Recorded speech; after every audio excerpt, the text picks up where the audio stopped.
زرد تھی لیکن آنکھوں کے گرد سیاہ حلقے کتنے گہرے ہو گئے تھے۔ طاہر نے بے اختیار ہو کر ناجی کو اپنے بازوؤں میں سمیٹ لیا۔ وہ اب تک ناجی کی کمزوری کو بچی کی ولادت کا اثر سمجھ رہے تھے، لیکن آج ان کا دل سہم کر رہ گیا۔ تمہیں کیا ہو گیا ہے ناجی؟ کتنی کمزور ہو گئی ہو؟ کیا تکلیف ہے تمہیں؟ اس بے پناہ ہمدردی اور چاہت نے محسوسات کے نازک نازک آبگینوں کو ٹھیس لگا دی۔ رکا ہوا طوفان پھوٹ پڑا۔ ناجی نے طاہر کے چھاتی میں منہ چھپا لیا اور اس کی آنکھوں سے ساون بھادوں کی جھڑی لگ گئی۔ ناجی، طاہر گھبرا گئے۔ کیا ہوا؟ کچھ تو کہو۔ سیاں، ناجی ان کی چھاتی سے لگی سسکتی رہی۔ ناجی، طاہر نے پیار کی شدتوں سے مغلوب ہو کر اسے بازوؤں کی مضبوط گرفت میں جکڑ لیا۔ سیاں، کچھ تو کہو ناجی، کیا ہوا؟ کسی نے کچھ کہہ دیا؟ ناجی، رو کیوں رہی ہو؟ کچھ تو کہو۔ اس کے بالوں میں منہ چھپائے طاہر پوچھ رہے تھے۔ سیاں، وہ مضطرب و بے قرار تھی۔ کیا ہوا؟ طاہر نے اس کا چہرہ ٹھوڑی سے پکڑ کر اونچا کیا اور اس کی جل برساتی آنکھوں میں دیکھ کر مسکرانے کی کوشش کرتے ہوئے بولے، اداس ہو گئی تھی؟ بہت دن لگ گئے مجھے، کیا کرتا، کام ہی ایسا تھا، مجبوری تھی ناجی۔ وعدہ کرتا ہوں اب اتنے طویل عرصے کے لیے کہیں نہیں جاؤں گا، مجھے یہاں سے لے چلو سیاں۔ ناجی نے سر جھکا کر پھر ان کی چھاتی سے لگا دیا۔ میں یہاں مر جاؤں گی، مجھے کہیں لے چلو۔ ناجی، طاہر نے سہارا دے کر اسے پلنگ پر بٹھا دیا۔ وہ اب بھی اسی بے اختیاری سے روئے جا رہی تھی۔ طاہر اس کے ساتھ ہی بیٹھ گئے۔ کچھ افسردہ سے نظر آنے لگے تھے وہ۔ ناجی، کیا بات ہے؟ یہاں دل نہیں لگا؟ یہ میرا گھر ہے، تمہیں اچھا نہیں لگا؟ ناجی روئے گئی۔ وہ انہیں کیسے بتا دیتی کہ یہ گھر نہیں، سونے چاندی کی سلاخوں والا ایسا پنجرا ہے جہاں ہر لمحہ اس کے نشتروں اور زہر آلود تیروں سے دیکھ بھال ہوتی ہے، اور جس کی بند سلاخوں سے اپنا ماتھا پھوڑ پھوڑ کر بھی راہ فرار نہیں پا سکتی۔ اکیلی گھبرا جاتی ہو؟ امی حضور کے پاس چلی جایا کرو، وہاں سب لوگ تمہارا دل بہلائیں گے۔ نہیں سیاں، وہ کیا؟ ناجی روتی رہی۔ امی حضور سے ڈر لگتا ہے؟ طاہر نے اس کی ذہنی کیفیت کا اندازہ لگایا۔ ہاں، ناجی نے معصومیت سے کہا۔ کیوں سیاں؟ مجھے سب برا سمجھتے ہیں، سب۔ یہ تمہارا وہم ہے ناجی۔ نہیں سیاں، نہیں۔ ناجی، امی حضور نے ابا کی وفات کا جان کا صدمہ جھیلا ہے، اور پھر حسن آرا کے شوہر کی موت نے ان کے حواس پر بجلی گرائی ہے۔ ان کا مزاج چڑچڑا سا ہو گیا ہے، لیکن گھبراؤ نہیں، سب ٹھیک ہو جائے گا۔ تمہیں کوئی کچھ نہیں کہے گا، سب پیار کریں گے۔ ان دو اموات سے تو سب کی جان پر بنی ہے، تم دل تھوڑا نہ کرو، سب ٹھیک ہو جائے گا۔ ناجی طاہر کے اعتماد کو کیوں کر جھٹلا دیتی؟ قہر کے طوفان تو اس کی ذات پر ٹوٹتے تھے۔ طاہر کے ساتھ گھر والوں کا رویہ معمول سے زیادہ خوشگوار تھا۔ یہی دو رخی پالیسی تھی جو ناجی کو بن موت مارے جا رہی تھی۔ شومی تقدیر ناجی و طاہر کی باتیں فوزیہ نے سن لی۔ حسن بانو کو اتنا بھڑکایا کہ وہ غصے سے پیچ و تاب کھانے لگی۔ ناجی کو کچل دینے کی انہوں نے قسم کھا لی۔ اب ناجی کے خلاف ایک نیا محاذ قائم ہو گیا۔ انجم تو سسرال جا چکی تھیں، ان کا سہارا بھی جاتا رہا۔ طاہر کو بھی اکثر گھر سے باہر رہنا پڑا۔ موقع غنیمت جان کر مظالم ڈھائے گئے اور بے دریغ ڈھائے گئے، لوٹا گیا اور بے دردی سے لوٹا گیا۔ چال بدل دی گئی تھی۔ طاہر کے سامنے ناجی کے ساتھ حسن سلوک کا مظاہرہ کیا جاتا، اس کے ساتھ ہمدردی جتائی جاتی، اس کی صحت کے بارے میں تشویش ظاہر ہوتی، لیکن طاہر فریب کھا رہے تھے۔ انہی ہاتھوں کا سہارا لیے جا رہے تھے جو بڑی مستعدی سے ان کی جیتی جاگتی محبت کو دفنانے کے لیے قبر کھود رہے تھے۔ ناجی بالکل چپ ہو گئی۔ مجسم گلا تھا، لیکن حرف شکایت زبان پر نہ لاتی۔ ہاں، کبھی کبھی بے بس ہو کر طاہر کی چھاتی میں منہ چھپا کر رو دیتی تو اس کی زبان پر ایک ہی جملہ ہوتا، مجھے کہیں لے چلو سیاں۔ طاہر اس کے ملائم بالوں پر ہاتھ پھیرتے ہوئے اپنے بھرپور پیار سے اسے بہلانے لگتے۔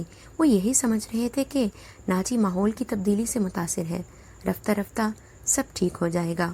وقت ناجی کو گھر اور گھر والوں سے مانوس ہونے میں مددگار ہوگا، لیکن ایسا نہ ہوا۔ ناجی یکسر بدل گئی، نہ شوخی نہ چنچل پن، ایک مہیب سی خاموشی اس کے سراپا پر چھائے رہتی۔ وہ دکھتا ہوا زخم دکھائی دینے لگی۔ طاہر چاہتے وہ سارے محل میں شوخ ہرنی کی طرح ترارے بھرتی پھرے۔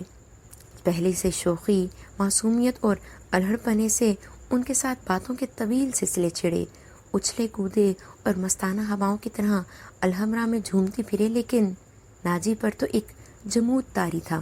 آنکھوں میں جمع ہوا آزار اب اتنا واضح تھا کہ طاہر دو رخی پالوسی کے فریب میں آنے کے باوجود تڑپ کر رہ گئے۔ ناجی، انہوں نے اس کا چہرہ دونوں ہاتھوں میں تھام کر غور سے دیکھا۔